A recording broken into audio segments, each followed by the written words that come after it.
नमस्कार दोस्तों, मैं जो कुमावत हार्दिक स्वागत करता हूं आप सभी का आपके अपने यूट्यूब चैनल। जैसा कि आप सभी को ज्ञात है कि हम भारतीय इतिहास की बात कर रहे हैं, इंडियन हिस्ट्री का हम अध्ययन कर रहे हैं। उसमें हम दोस्तों प्राचीन भारतीय इतिहास की बात कर रहे थे और उसमें हमने अध्ययन कर लिया था दोस्तों पिछले वीडियो में प्राग ऐतिहासिक काल का। यदि आपने वो वीडियो नहीं देखा है तो आप वो वीडियो ज़रूर देखिएगा, क्योंकि इंडियन हिस्ट्री से रिलेटेड वो अपना पहला वीडियो था। और उसके बाद हम क्रम वाइज दोस्तों कंप्लीट इंडियन हिस्ट्री का अध्ययन करेंगे। तो आप बने रहिए मेरे साथ इस यूट्यूब चैनल की इस श्रृंखला पर, जिससे आपको वो कंप्लीट दोस्तों इंडियन हिस्ट्री दोस्तों कवर करवाई जाएगी। तो दोस्तों हमने बात कर ली थी प्रागैतिहासिक काल की, आगे हम बात करते हैं दोस्तों सुचारू रूप से। तो दोस्तों इतिहास अतीत में घटित घटनाओं का विवरण है। अतीत मतलब पहले जो घटित घटनाएं हो चुकी हैं, जो घटनाएं घटित हो चुकी हैं, अतीत का अध्ययन इतिहास कहलाता है दोस्तों। इतिहास का जनक दोस्तों, जैसे कि मैंने आपको बताया था कल के वीडियो में भी, हेरोडोटस है। और दोस्तों इतिहास को 3 भागों में बांटा गया है। 3 भाग हैं दोस्तों। प्रागैतिहासिक काल, प्रागैतिहासिक काल को दोस्तों प्री हिस्ट्रिक पीरियड भी कहा जाता है।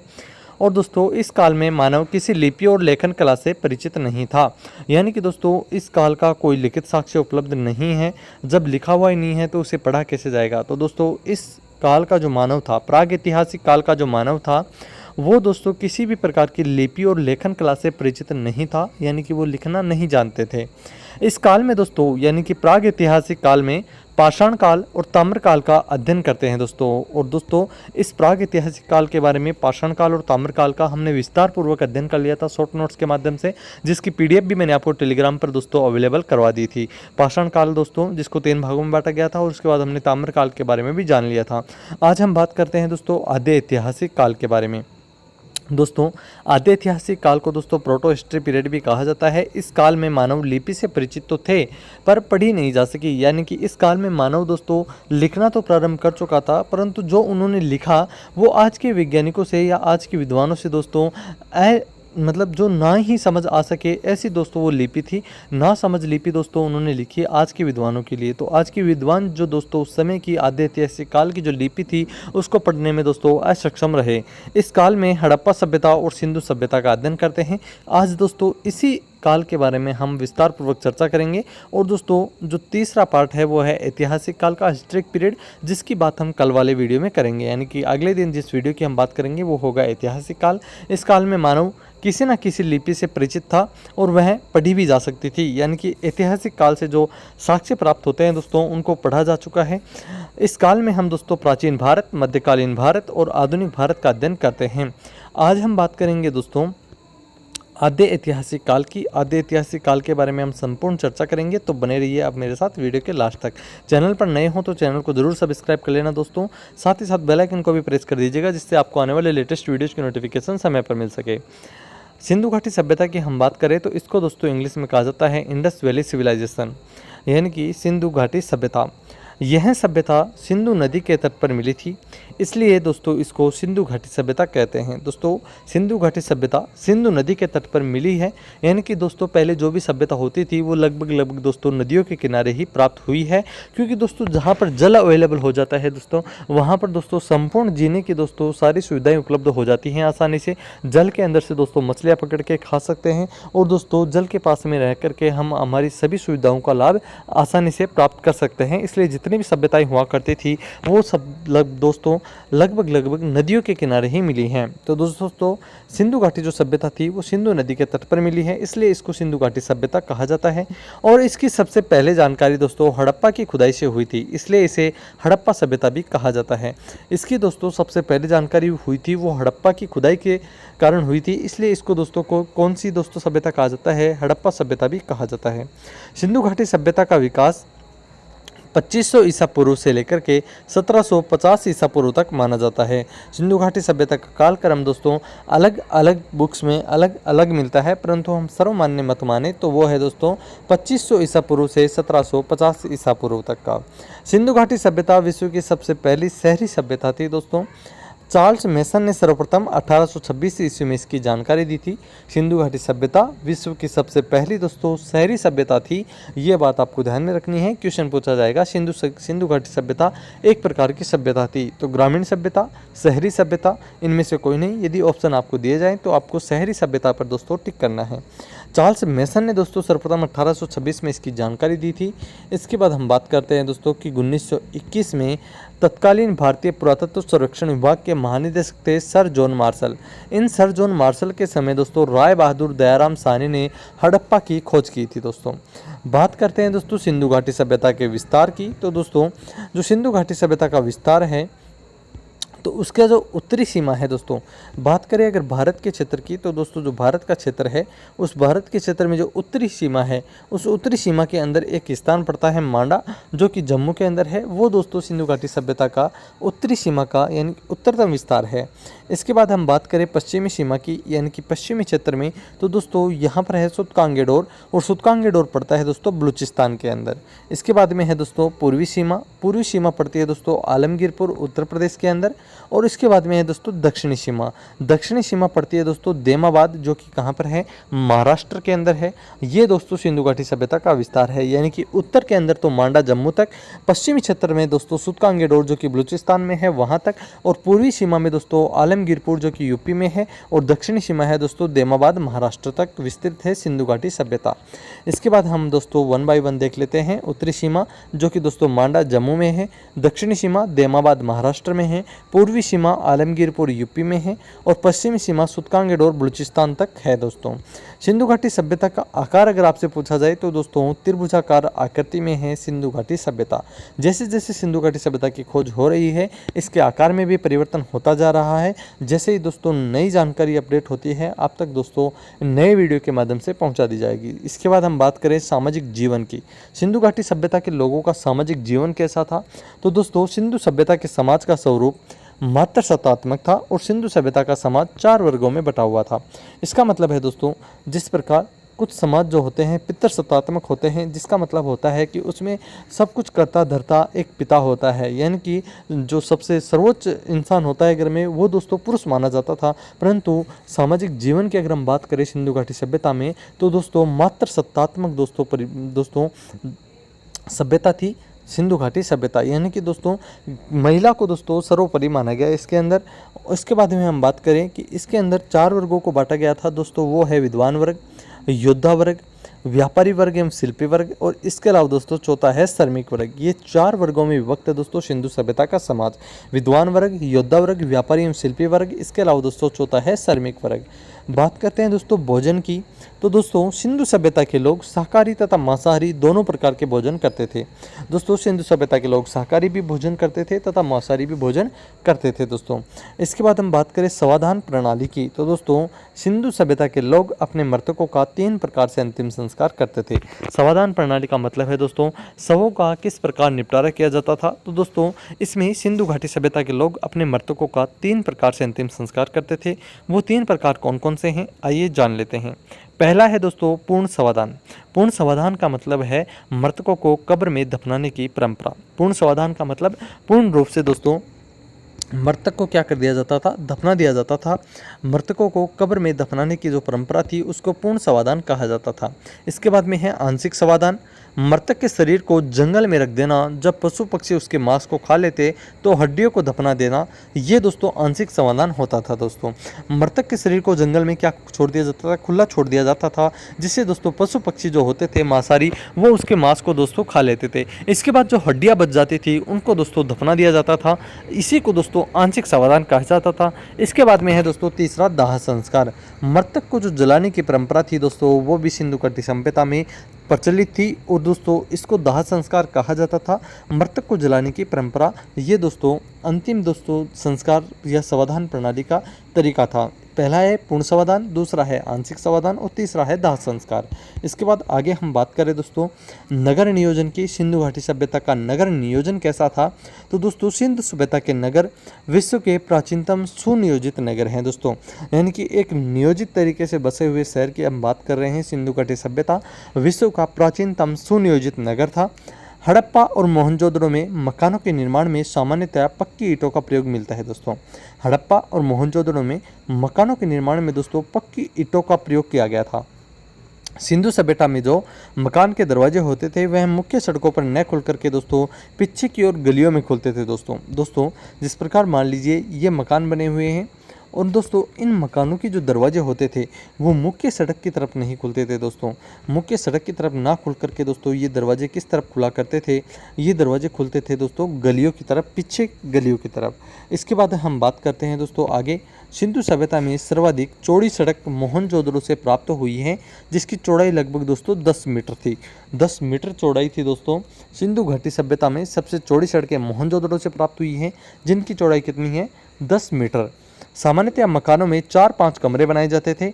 मकान में आंगन, रसोईघर, स्नानागार, कुएं तथा कुछ बड़े घरों में दोस्तों शौचालय भी मिले हैं दोस्तों सामान्यतः जो मकान हुआ करते थे सिंधु घाटी सभ्यता में, उनमें 4 या 5 कमरे बनाए जाते थे। मकान में दोस्तों आंगन होता था, रसोई घर होती थी, स्नानागार होता था दोस्तों नहाने का। इसके अलावा दोस्तों कुआं भी कुछ घरों में मिला है, तो कुछ घरों में शौचालय भी मिले हैं दोस्तों। ढकी हुई नालियाँ भी दोस्तों कहाँ से मिली हैं, सिंधु घाटी सभ्यता से मिली है दोस्तों। इसके बाद हम बात करें सिंधु घाटी सभ्यता के प्रमुख स्थलों की, तो दोस्तों पहला स्थल हम बात करेंगे जिसकी वो है हड़प्पा। हड़प्पा दोस्तों 1921 के अंदर इसकी खुदाई हुई थी। इसकी खुदाई दोस्तों दयाराम साहनी ने 1921 में की। यह दोस्तों रावी नदी के तट पर वर्तमान में पाकिस्तान में स्थित है और यहाँ से निम्नलिखित वस्तुएं मिली हैं दोस्तों हड़प्पा से कौन कौन सी वस्तुएं मिली हैं, वो मिली हैं दोस्तों श्रमिक आवास, अन्नागार का मतलब है दोस्तों अन्न भंडारण का जो स्थान होता था वो अन्नागार कहलाता था। इसके अलावा दोस्तों यहाँ से मिला है लकड़ी का ताबूत। इसके अलावा RH-37 कब्रिस्तान। दोस्तों RH-37 जो कब्रिस्तान है वो कहाँ से मिले हैं, हड़प्पा सभ्यता से मिले हैं दोस्तों। इसके बाद में है दोस्तों मोहनजोदड़ो स्थान भी कहाँ से मिला है दोस्तों, सिंधु घाटी सभ्यता से मिला है। इसकी खुदाई 1922 में हुई थी। मोहनजोदड़ो सभ्यता का उत्खनन 1922 ईस्वी में राखालदास बनर्जी ने किया। वर्तमान में यह सिंधु नदी के तट पर स्थित पाकिस्तान के सिंध प्रांत में लरकाना जिले में है। मोहनजोदड़ो का अर्थ होता है दोस्तों मृतकों का टीला। इसका आशय है दोस्तों जब मोहनजोदड़ो की खुदाई हुई तो यहाँ से दोस्तों उस टीले से मरे हुए सब निकले, जिसके कारण दोस्तों इसको नाम दे दिया गया मोहनजोदड़ो दोस्तों, जिसका अर्थ होता है मृतकों का टीला। इसके बाद है कि यहाँ से कौन कौन सी वस्तुएं मिली हैं, तो यहाँ से प्राप्त वस्तुएं हैं दोस्तों पुरोहित आवास, अन्नागार, विशाल दोस्तों स्नानागार भी यहाँ से मिले हैं, स्नान गृह। इसके अलावा दोस्तों घर में कुआं भी दोस्तों मोहनजोदड़ो से प्राप्त हुआ है। इसके अलावा दोस्तों आदि शिव की प्रतिमा मिली है यहाँ से। कांसे की बनी नर्तकी की मूर्ति भी यहाँ से मिली है। सबसे चौड़ी सड़क भी दोस्तों मोहनजोदड़ो की है और सड़क की दोस्तों चौड़ाई थी 10 मीटर दोस्तों। इसके बाद अगला स्थान है दोस्तों सिंधु घाटी सभ्यता का चन्हुदड़ो। दोस्तों इसकी खुदाई गोपाल मजूमदार ने की और वर्तमान में यह सिंधु नदी के तट पर पाकिस्तान में स्थित है। यह एकमात्र ऐसा शहर है जो दुर्ग रहित है दोस्तों। ये क्वेश्चन एग्जाम में पूछा गया है, एकमात्र सिंधु घाटी सभ्यता का शहर जो दोस्तों दुर्ग रहित है तो वो है चन्हुदड़ो। यह दोस्तों एक प्रकार का औद्योगिक शहर है। यहाँ से दोस्तों निम्नलिखित वस्तुएं मिली हैं, तो वो कौन कौन सी वस्तुएं हैं जो दोस्तों चन्हुदड़ो से मिली हैं, तो वो मिली हैं दोस्तों लिपस्टिक, शीशा, मनके और गुड़िया, कुत्ते और बिल्ली के पैरों के निशान।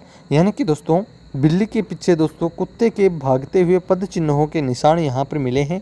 गीली मिट्टी थी दोस्तों जिस पर दोस्तों बिल्ली या तो वहाँ से गुजरी होगी और उसके पीछे से दोस्तों कुत्ता भागा होगा और वो गीली मिट्टी पर दोस्तों वो उनके पैरों के पद चिन्हों के निशान छप गए। वो निशान भी दोस्तों कहाँ से मिले हैं, यहाँ से मोहनजोदड़ो से प्राप्त हुए हैं दोस्तों। इसके बाद हम बात करें अगले स्थान की, तो वह है दोस्तों रोपड़। और इस रोपड़ की खुदाई यज्ञदत्त शर्मा ने की और यह वर्तमान में पंजाब में सतलज नदी के किनारे पर स्थित है दोस्तों। यहाँ से रोपड़ से निम्नलिखित वस्तुएं मिली हैं। रोपड़ में दोस्तों मानव के साथ कुत्ते को दफनाए जाने का प्रमाण मिला है। यहाँ पर दोस्तों इम्पोर्टेंट है दोस्तों ये लाइन यहाँ से कि मानव के साथ कुत्ते को दफनाए जाने का प्रमाण कहाँ से मिला, तो ये मिला है दोस्तों रोपड़ से। और रोपड़ दोस्तों पंजाब में सतलज नदी के किनारे स्थित है। नवपाषाण काल में भी दोस्तों ऐसे ही शव ब्रुज होम मिला था दोस्तों। नवपाषाण काल में भी दोस्तों ऐसे ही शव ब्रुज होम मिला था। इसके बाद अगला स्थान है दोस्तों कालीबंगा। कालीबंगा की खुदाई बीके थापड़ तथा बीबी लाल ने की। वर्तमान में यह राजस्थान में घग्गर नदी के किनारे स्थित है। कालीबंगा का अर्थ होता है दोस्तों काली मिट्टी की चूड़ी। काली मिट्टी की चूड़ियाँ होता है दोस्तों, या काली चूड़ियाँ हम कहें, वो होता है कालीबंगा का अर्थ। यहाँ से दोस्तों काले रंग की चूड़ियाँ भी प्राप्त हुई हैं। यहाँ से अगर हम बात करें कि कौन कौन सी वस्तुएं मिली हैं, तो दोस्तों यहाँ से हल से जुते हुए खेत के निशान मिले हैं दोस्तों, यानी कि खेत के अंदर दोस्तों हल चलाया गया था, ऐसा निशान दोस्तों कहाँ से मिला है, कालीबंगा से मिला है। अलंकृत ईंटें दोस्तों यहाँ से प्राप्त हुई हैं, यानी कि दोस्तों जो ईंटें थी वो दोस्तों अलंकृत, यानी कि उन पर किसी न किसी प्रकार की डिजाइन बनाई हुई थी, वो दोस्तों अलंकृत ईंटें कालीबंगा से प्राप्त हुई हैं। इसके अलावा दोस्तों हवन कुंड के साक्ष्य भी कालीबंगा से प्राप्त हुए हैं और चूड़ियाँ भी दोस्तों यहाँ से प्राप्त हुई हैं।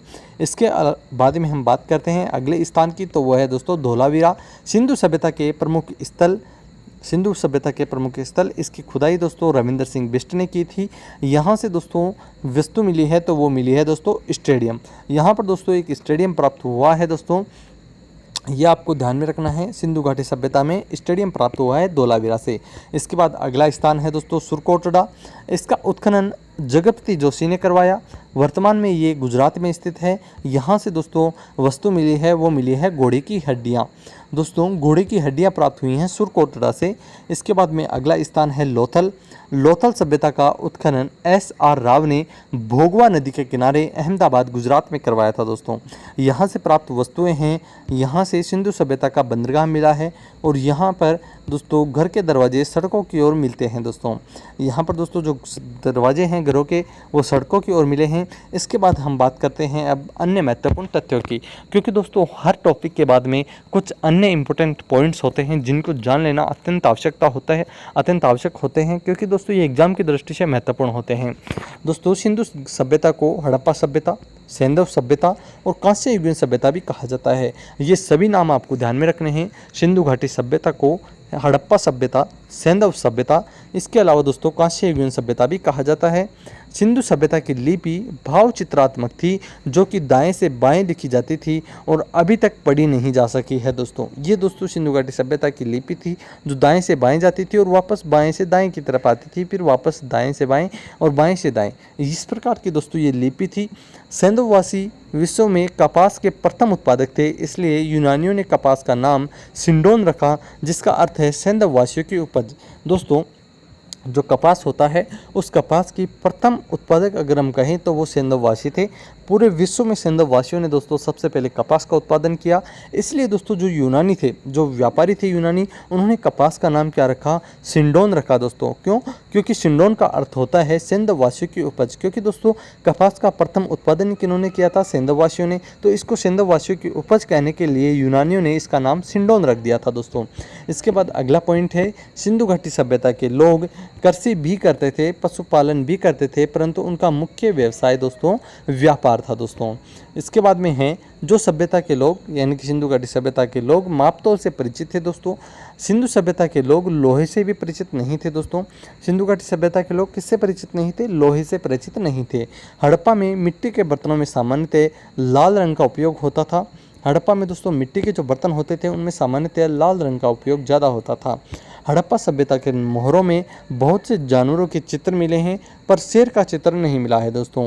हड़प्पा सभ्यता की मोहरों में सेल खड़ी का इस्तेमाल मुख्य रूप से किया गया है। सेल खड़ी दोस्तों आप जानते होंगे, हमारे घर में जो दादी या नानी जो भी दोस्तों पुराने व्यक्ति होते थे, वो उस समय दोस्तों जो अचार डालने के लिए जिस प्रकार की, जिसको हम कहते थे बरनी, दोस्तों उस बरनी का प्रयोग करते थे। वो बरनी दोस्तों सेल खड़ी की बनी होती थी, तो वो दोस्तों सेल खड़ी का इस्तेमाल मुख्य रूप से करते थे। हड़प्पा सभ्यता के लोग मोहरों के लिए, मोहर बनाने के लिए दोस्तों सेल खड़ी का इस्तेमाल करते थे। दोस्तों ये जो PDF है वो आपको टेलीग्राम पर अवेलेबल हो जाएगी। इसमें जो हमने अन्य चीज़ों के बारे में बता रखा है वो है दोस्तों आप लोगों के लिए संविधान संशोधन अधिनियम, महत्वपूर्ण सूचकांक 2023 के। इसके अलावा दोस्तों हमने दिल्ली सल्तनत का भी अध्ययन कर लिया है, उसका भी दोस्तों लिंक आपको इस PDF में मिल जाएगा। मुगल साम्राज्य भी हमने कंप्लीट कर लिया है दोस्तों। इसके अलावा